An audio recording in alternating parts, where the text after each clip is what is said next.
On est dans Orchot Tzadikim, Sha'ar HaTshuva, la porte de la Tshuva. Il nous a dit le Rav, les choses qu'un homme, s'il retarde la Tshuva, eh ben, c'est dommage pour lui. C'est dommage pour le fait qu'il se rapproche d'Akadosh Baruch Hu. Et comme on dit chez nous, il passe à côté. Et c'est dommage. Après 120 ans, on va le réprimander, on va lui dire que regarde, tu n'as pas fait tchouva, tu n'as pas fait ça, tu n'as pas fait ça. Revi'i, chez tsarir, chez yeda, achoté, il faut que le choté, celui-là qu'il faute, il faut qu'il sache.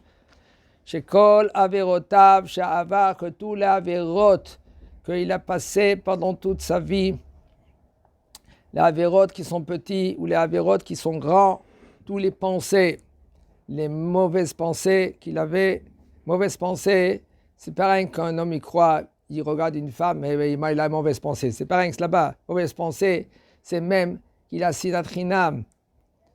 Il voit son prochain, il ne peut pas le voir, il ne peut pas l'entendre, il ne peut pas le sentir, tout ce que vous voulez. Eh bien ça, c'est mauvaise pensée. Udvarim betelim, et toutes les choses qui sont en vain. Il fait des choses n'importe quoi. Pourquoi? Parce qu'il est ennuyé. Mikaton, petit ou grand. Akol, tout c'est écrit dans le livre. Vekol devarecha la sefer nichtavim. Ve'en shichecha, il n'y a pas d'oubli devant Akadosh Baruch Hu. Tous les jours devant Akadosh Baruch Hu, il y a la vera qu'on a fait. Et la vera qu'on a fait, si on ne fait pas tchouva, si on ne fait pas harata, et Kabbalah la'atid, elle est encore là et elle crie devant Akadosh Baruch Hu. Elle dit, Boré Olam, il m'a créé. Boré Olam, il m'a créé. Donne-moi à manger. Alors qu'est-ce qu'il dit à Akadosh Baruch Hu? Va c'est celui-là maintenant que lui qui t'a créé. Comme ça il devait dire. Alors qu'est-ce qu'il fait Akadosh Baruch Hu? Il attend. Patience. Et parce que Akadosh Baruch Hu, lui, il est patience. Il est patient. Alors le bonhomme, qu'est-ce qu'il se dit? C'est bon, c'est pas grave. T'as vu, hein? Regarde, j'allume la lumière. Il y en a un, il est venu une fois. Il dit, ouais, Chilul Shabbat. Arrêtez. Hashem Ishmor. Hashem Ishmor. Il vient, il allume. Là, regarde, j'allume, j'éteins. J'allume, j'éteins. Qu'est-ce qui se passe? Rien du tout. Doucement. Alors, le Baruch Hu, il a la patience. Et après déjà 10 ans, 15 ans, Kadosh Baruch Hu, tout d'un coup, il attend. Quand est-ce qu'il va faire tchouva? Quand est-ce qu'il va se rapprocher? Et lui, le bonhomme, lui, il ne fait pas de rapport. Quel rapport entre la Avera qu'il a fait 15 ans en arrière et maintenant Hashem Ishmor, il reçoit? Ou des fois, ce n'est pas dans ce monde-là. Des fois, le bonhomme, lui, il reçoit une vie clean. C'est ça la question qu'il avait, Moshe Rabbeinu à Kadosh Baruch Hu. Lama tzadik veralo veracha vetovlo. Pourquoi un tzadik dans ce monde-là? Il fait tout ce qu'il fait, et tout d'un coup, il va recevoir maintenant, et il va payer dans ce monde-là. Qu'est-ce qu'il doit payer? Comme je vous ai dit, dans ce monde-là, il paye. Mais après 120 ans, il est clean. Après 120 ans, il a Gan Eden. Et pareil, Gan Eden, plus que qu'est-ce qu'on pense. דכתיב הלא הוא כמוס עמדי חתום באוצרותיי ואומר ביד כל אדם יחתום כי אם יחשוב שיש שכחה et si un homme lui il pense que Akadosh Baruch Hu lui c'est bon, ça va, il a oublié. Comme il a dit à Aman, Yeshno Am Echad. Il y en a, ils disent comme ça dans les Chachamim, leur Dieu il dort. Ça veut dire quoi il dort?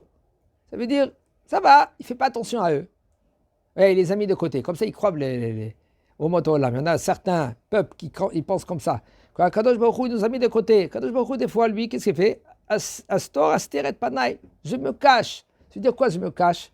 Je ne suis pas là. Ça veut dire que quand tu m'appelles, je ne te réponds pas. Alors, Aman, il a dit, voilà, Kadosh Baruch Hu, il ne répond pas maintenant à Am Israël. On peut faire qu'est-ce qu'on veut. C'est comme ça, il lui pensait aussi à Achashverosh. Il était d'accord avec Aman. Achashverosh, c'est encore plus grave que Aman. Quand Esther, elle a dit, mon peuple, il est en danger. Si on était vendu, ça va. Mais ici, on n'était pas vendu pour être esclave. On a été vendu pour être exterminé. Et il a dit, le roi Achashverosh, Ezehu mizehu. Qui c'est celui-là? Dis-moi, Esther. Qu'est-ce qu'elle a fait, Esther? C'est lui. Qui? Achashverosh. C'est lui qui nous a vendus. Alors elle a dit, Zehu. Qui? Achashverosh. Il vient un ange, il a fait comme ça. Sur Haman. Maintenant, lui, Achashverosh, il a compris. Et il s'est levé. Et Hamato Ba'arabo. Il s'est mis en colère. Et il s'est levé. Pourquoi tu te lèves? Prends Haman, jette-le. Si c'est lui, c'est la reine. Eh bien, prends-le, jette-le. Non, il ne sait pas quoi faire. Maintenant, il a eu dans la tête comment on dit ça? Une salade. Pourquoi la salade? Vous savez pourquoi la salade? Hein? Pourquoi en premier déjà Achashverosh il a voulu maintenant tuer tous les juifs? C'est lui, il était dans l'idée avec Haman. Il était vous savez c'est lui qui nous a vendus à Haman? D'accord ou non? Alors pourquoi maintenant il se lève? Pourquoi il est en colère? Prends Haman, jette-le, tue-le. Il avait toute une discussion dans sa tête. Esther, elle a dévoilé maintenant qui elle est. D'accord? Avant, elle n'a pas dévoilé. C'est pour ça qu'il a fait un michté à 127 médinotes. Pourquoi? Après, il a fait le mariage quand il s'est marié avec Esther. Esther, l'homme magédet et moladeta. Elle ne dit pas d'où elle vient. Et il a fait un michté à tous les médinotes. Anachot, l'école à médinotes. Anachot, ça veut dire il a fait des... Anachot, c'est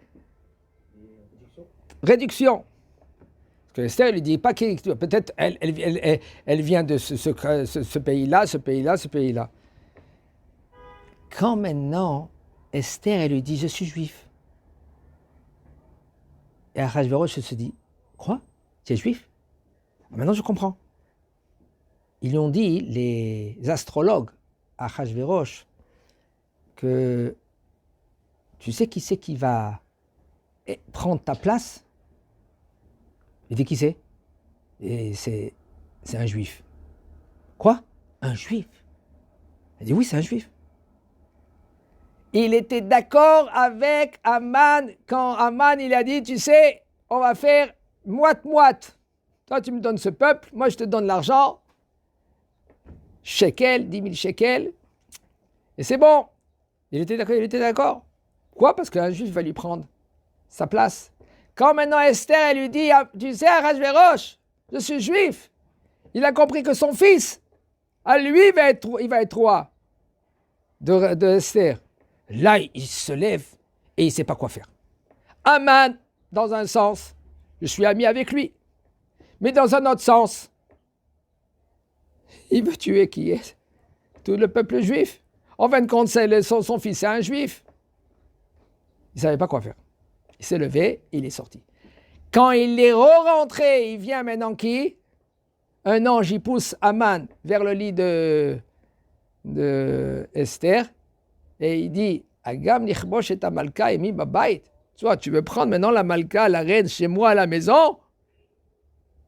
Tout d'un coup, il y a qui? Qui c'est qui saute là-bas? Vous savez qui saute? Qui c'est qui saute? Harbona. Harbona qui c'était? Harbona Zachor Letov. C'est dit qu'ils disent que c'est Eliyahu Navi, Zachor Letov. Il dit, Haman, tu sais, Haman, ton ennemi là maintenant, qu'il est ici, sur le lit là, hein? Il a voulu prendre maintenant Esther. Il a fait un arbre pour ton bien-aimé. Qui c'est mon bien-aimé? Il dit, pour Mordechai. Alors prenez-le, pendez-le.